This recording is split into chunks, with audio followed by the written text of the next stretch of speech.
I bet you didn't know how the world stood still on November 22nd, 1963. News flashed across televisions and radios. President John F. Kennedy had been shot. The young, charismatic leader was gone. His life cut short in Dallas, Texas. The nation mourned. The assassination of JFK was a pivotal moment in American history. It shattered a sense of innocence. It ushered in an era of distrust. Questions lingered. How could this happen? Who was responsible? The tragedy unfolded during a presidential motorcade. Kennedy was in Dallas to rally support. He was accompanied by his wife, Jacqueline. Crowds lined the streets, eager to catch a glimpse of their president. At 12:30 p.m., shots rang out. The motorcade sped away to Parkland Memorial Hospital. Doctors fought desperately to save Kennedy's life, but it was too late. America had lost a president. The world had lost an icon. The early 1960s were a turbulent time. The Cold War cast a long shadow. The threat of nuclear annihilation loomed large. JFK faced challenges both at home and abroad. Domestically, the civil rights movement was gaining momentum. Kennedy faced pressure to address racial inequality. He also sought to expand social programs. His ambitious agenda faced opposition from conservative forces. On the international front, tensions with the Soviet Union ran high. The Cuban Missile Crisis in 1962 had brought the world to the brink of war. Kennedy's handling of the crisis earned him both praise and criticism. Within this volatile political landscape, JFK remained a symbol of hope. He inspired millions with his vision of a new frontier. His assassination sent shockwaves throughout the world. It left a void in American leadership that would be difficult to fill. November 22, 1963 dawned bright and clear in Dallas. President Kennedy and First Lady Jacqueline Kennedy arrived that morning. They were greeted by enthusiastic crowds. The trip was part of a larger tour. Kennedy was preparing for his 1964 re-election campaign. The motorcade route was designed to maximize exposure. It wound its way through downtown Dallas. Crowds lined the streets, waving flags and cheering. The atmosphere was festive. No one could have predicted the tragedy that was about to unfold. At 12:30 p.m., the motorcade entered Dealey Plaza. As the presidential limousine passed the Texas School Book Depository, shots rang out. The crowd surged in panic. Confusion reigned. The car accelerated, rushing towards Parkland Memorial Hospital. Inside, Jacqueline Kennedy cradled her wounded husband. Governor John Connally, riding in the front seat, had also been shot. The world watched and waited, desperate for news. The atmosphere at Parkland Memorial Hospital was frantic. The presidential limousine raced to the emergency entrance. Secret Service agents carried the wounded president inside. Doctors and nurses rushed to assist. Kennedy was immediately taken to Trauma Room 1. He was unconscious and unresponsive. Doctors worked feverishly. They performed a tracheotomy. They administered blood transfusions, but the damage was too extensive. Governor Connally, also seriously wounded, was treated in a nearby trauma room. His condition stabilized. But the focus remained on the president. The nation held its breath, hoping for a miracle. At 1 p.m., the news came. President Kennedy was dead. The official announcement sent a wave of grief and disbelief across the nation. The world mourned the loss of a young and charismatic leader. Section 5. A suspect emerges. The enigmatic Lee Harvey Oswald. As the nation reeled from the news of Kennedy's death, investigators searched for answers.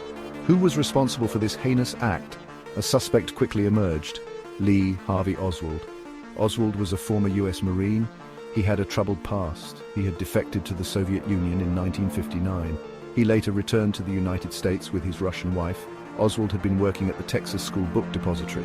This building overlooked Dealey Plaza. Witnesses placed Oswald in the building around the time of the assassination. A rifle was found on the 6th floor. It was traced back to Oswald. He had purchased the weapon under an assumed name. Oswald maintained his innocence. He claimed he was a patsy, but the evidence against him seemed overwhelming. He became the focus of intense scrutiny. The nation demanded justice. Section 6. Chaos and confusion, Oswald's murder and public disbelief. 2 days after the assassination, the nation was stunned again. Lee Harvey Oswald, the accused assassin, was shot and killed. The murder happened on live television. Oswald was being transferred from police headquarters to the county jail. As he emerged from the building, a man lunged from the crowd. It was Jack Ruby, a Dallas nightclub owner. Ruby fired a single shot, striking Oswald in the abdomen. The scene descended into chaos. Police subdued Ruby. Oswald was rushed to Parkland Memorial Hospital. Ironically, the same hospital where President Kennedy had died. Doctors were unable to save him. Oswald died shortly after arriving. Ruby's motives for killing Oswald remain murky. He claimed he acted out of grief for the president. Others speculated about a conspiracy. The chaotic events surrounding Oswald's death fueled public distrust. Many found it hard to believe that a lone gunman could have pulled off such a brazen act. Section 7, seeking answers, the Warren Commission and its findings. In the wake of the assassination, President Lyndon B. Johnson appointed a commission. The Warren Commission, named after Chief Justice Earl Warren, was tasked with investigating Kennedy's murder. The commission's goal was to determine the facts. They wanted to dispel rumors and conspiracy theories. After a 10-month investigation, the Warren Commission released its report. Their conclusion: Lee Harvey Oswald acted alone in killing President Kennedy. The commission found no evidence of a wider conspiracy. They determined that Oswald fired 3 shots from the Texas School Book Depository. They maintained that one bullet struck Kennedy in the back and exited his throat, going on to wound Governor Connally. This became known as the single bullet theory. The Warren Commission's findings were controversial. Many questioned the single bullet theory. They pointed to inconsistencies in witness testimony. They cited the lack of a clear motive for Oswald's actions. The report, while intended to provide closure, only fueled further speculation. Section 8, Shadows of Doubt, the Rise of Conspiracy Theories. The assassination of John F. Kennedy remains one of the most debated events in American history. Despite the Warren Commission's findings, conspiracy theories abound. Many believe that Oswald did not act alone. They point to unanswered questions. They highlight inconsistencies in the official narrative. One of the most prevalent theories involves a second gunman. Some witnesses claim to have heard shots coming from the grassy knoll. This area was located in front of the motorcade. Proponents of this theory believe that a second shooter fired the fatal headshot.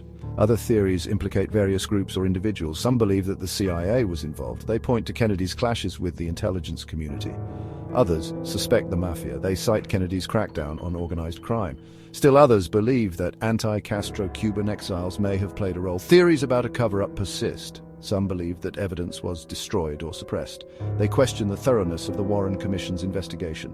The proliferation of conspiracy theories reflects a deep-seated distrust of the government. It also highlights the enduring fascination with JFK's life and death. Section 9, Unanswered Questions, the Enduring Legacy of JFK's Death. The assassination of John F. Kennedy left an indelible mark on American history. It shattered a sense of national unity. It eroded trust in government.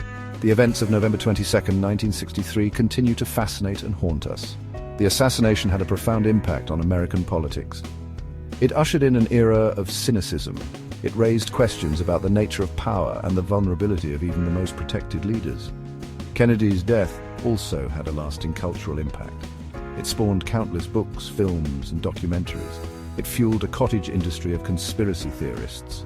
The assassination became a defining moment for a generation. While the official narrative points to Lee Harvey Oswald as the lone gunman, doubts persist. Unanswered questions remain. The release of classified documents in recent years has only fueled further speculation. The search for truth and closure continues. The assassination of JFK serves as a stark reminder of the fragility of life. It also underscores the importance of critical thinking and the need to question authority. The events of that fateful day in Dallas will continue to be debated and analyzed for generations to come.